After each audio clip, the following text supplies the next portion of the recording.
नमस्कार, मैं हूं doctor Abhyuday Verma, diabetes, thyroid एवं हार्मोन रोग विशेषज्ञ। दोस्तों, जैसा आप जानते हैं कि समर या ग्रीष्म काल शुरू हो गया है, काफ़ी गर्मी पड़ने लगी है और इस गर्मी के कारण सभी को परेशानी हो रही है।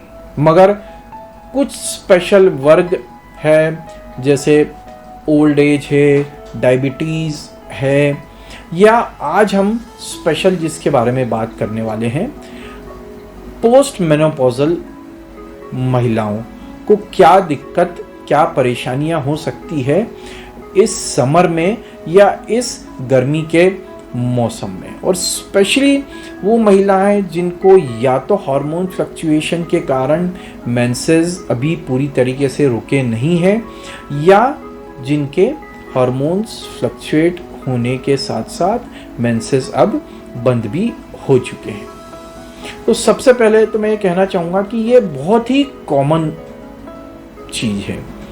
हमारे इंडिया में अगर हम देखें वेस्टर्न कंट्रीज़ के हिसाब से, यूरोप या अमेरिका के हिसाब से, तो ये सिम्टम्स कुछ थोड़े से ज़्यादा दिखते हैं महिलाओं में ना। इसका कुछ जेनेटिक कारण भी है और कुछ जो है वो हमारे क्लाइमेट या एनवायरनमेंट चेंजेस भी ऐसे हैं जिनके कारण ये हमारे यहाँ भारत में महिलाओं को ज़्यादा देखने को मिलती है। अब ये समस्या वैसे ही हर मिडिल एज की महिला को रहती है। हॉट फ्लैशेस या छाती और चेहरे पर गर्मी का महसूस करना, या अंदर से गरम गरम महसूस करना। एसी चलता रहता है, पंखा चलता रहता है, उन्हें ठंड में भी गर्मी का एहसास होता है। पंखे के नीचे बैठे हैं, पसीना टप टप गिरता रहता है। तो ऐसी महिलाएं जिन्हें हार्मोन फ्लक्चुएशन के कारण जो है वैसे ही काफ़ी सारी परेशानियां हैं, सोने में परेशानी है, गर्मी लग रही है, घबराहट हो रही है, दिल की धड़कन बढ़ रही है, ऐसे में उनकी तकलीफ कई गुना बढ़ जाती है गर्मी के मौसम में। और ये हमें समझना बहुत ज़रूरी है, क्योंकि काफ़ी सारी महिलाएं इसे एक्सप्रेस नहीं कर पाती हैं, बता नहीं पाती हैं कि एक्चुअली में ये मुझे क्या हो रहा है अंदर से, है ना।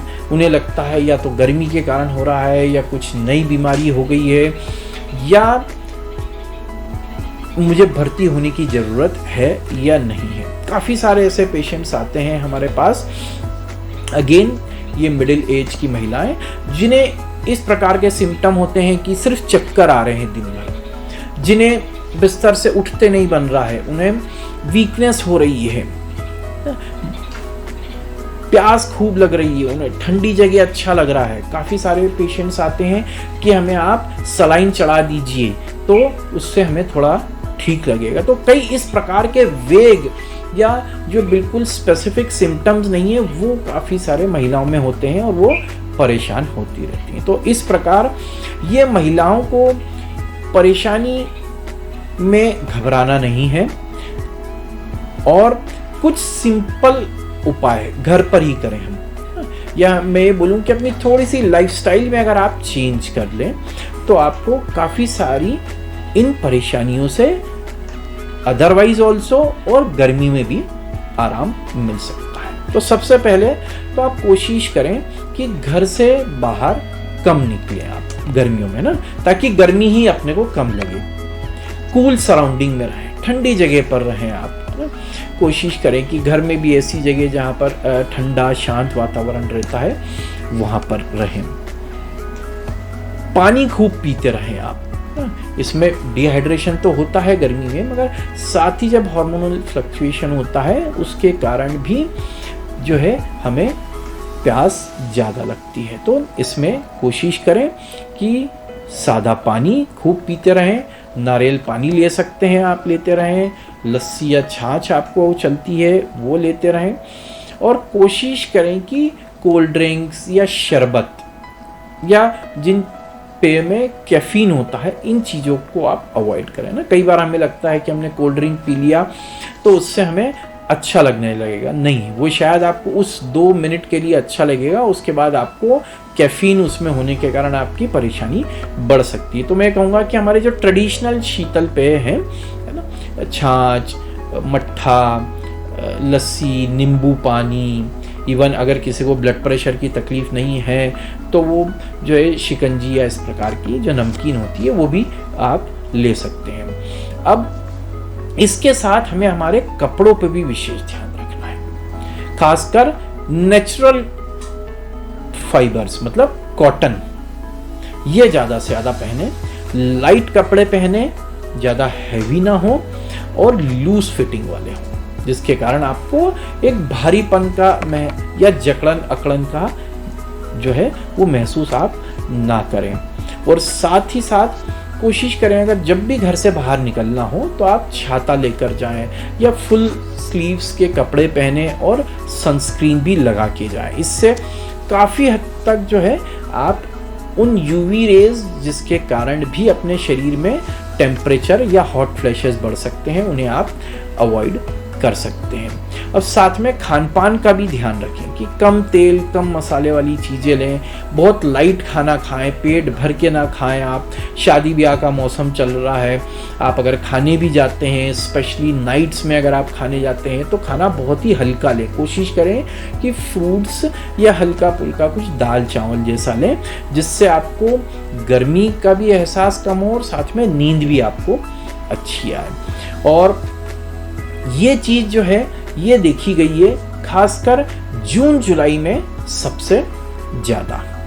तो हमें कोशिश करना है, जैसे अभी मई का महीना चल रहा है तो हम कोशिश करें कि हम ये सारी चीज़ें हमारे आचरण में ले लें, ताकि मई जून जुलाई जिस महीने में ये तकलीफ़ें ज़्यादा होती है उसमें हम किसी तरीके से इसको कंट्रोल कर सकें, कम कर सकें। और ऑब्वियसली ठंड में ये परेशानी थोड़ी सी कम होती है ना। दिसंबर जनवरी में ये हॉट फ्लैशेस या गर्मी लगना, घबराहट लगना इस हार्मोन्स के कारण जो है हमें कम होता है। और साथ में मैं ये भी कहना चाहूँगा कि अगर कोशिश करें कि सुबह शाम आप नहाएं, ठंडे पानी से नहाएं या कुनकुना पानी भी अगर आपको लगता है तो आप ले सकते हैं ना।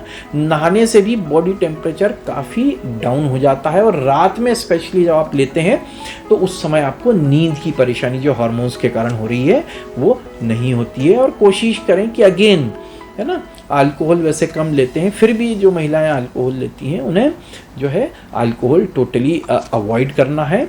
और साथ ही साथ आप रेगुलर एक्सरसाइज भी करें, हल्की एक्सरसाइज। और स्पेशली अगेन मैं कहूँगा कि जब हीट या गर्मी कम हो, स्पेशली अगर अर्ली मॉर्निंग में करें तो बहुत अच्छा है। शाम को या लेट नाइट जो भी आप हल्की फुल्की वॉकिंग या स्ट्रॉल के जैसा भी करेंगे तो वो आपके लिए अच्छा रहेगा। और साथ ही साथ सबसे इम्पोर्टेंट चीज़ कि अगर आप मेडिटेशन या किसी भी प्रकार का ध्यान लगाते हैं तो भी ये देखा गया है कि गर्मी में तो इससे काफ़ी आपको तकलीफ़ कम होती है। अदरवाइज ऑल्सो हॉट फ्लैशेस जो होते हैं हार्मोन फ्लक्चुएशंस के कारण तो वो आपको काफ़ी कम रह सकते हैं। तो बस अंत में मैं ये कहूँगा कि ये परेशानी नेचुरल है, सभी को होती है। गर्मी में ये तकलीफ़ आपकी बढ़ सकती है, बट कोशिश करें कि छोटे छोटे टिप्स अगर हम अपनी जो है जीवन में अगर इसका हम पालन करें तो आपकी तकलीफ़ें काफ़ी कम हो सकती है। Thank you.